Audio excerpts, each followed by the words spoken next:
پاک امریکہ 13ویں مشترکہ فوجی مشقوں انسپائرڈ گیمبٹ 2026 کا آغاز ہو گیا۔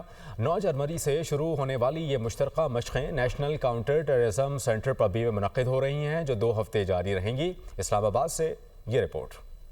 پاک امریکہ 13ویں مشترکہ فوجی مشقوں انسپائرڈ گیمبٹ 2026 کا آغاز۔ افتتاحی تقریب میں دونوں ممالک کے اعلیٰ حکام کی شرکت۔ ISPR کے مطابق 9 جنوری سے شروع ہونے والی 2 ہفتوں پر محیط انسداد دہشت گردی کی مشترکہ مشقیں national counter terrorism centre Pabbi میں ہو رہی ہیں، جس میں پاکستان اور امریکہ کے فوجی دستے شامل ہیں۔ مشقوں کا مقصد انسداد دہشت گردی کے تجربات کے اشتراک کے ذریعے باہمی فہم و تفہیم اور تعاون کو بڑھانا ہے۔ ترجمان پاک فوج کے مطابق مشترکہ مشقوں میں شہری جنگ میں نشانہ بازی کی مہارتوں پر خصوصی توجہ دی جا رہی ہے اور آپریشنل نظریات اور بہترین عسکری طریقہ کار کی سمجھ بوجھ کو فروغ دیا جا رہا ہے۔ مشترکہ تربیتی مشقیں ابھرتے ہوئے سیکیورٹی چیلنجز سے نمٹنے میں اہم کردار ادا کرتی ہیں۔ بیان میں کہا گیا ہے کہ انسپائرڈ گیمبٹ 2026 فوجی مشقیں امن و استحکام کی مشترکہ کوششوں کے لیے پاکستان اور امریکہ کے مسلسل عزم کی عکاسی کرتی ہیں۔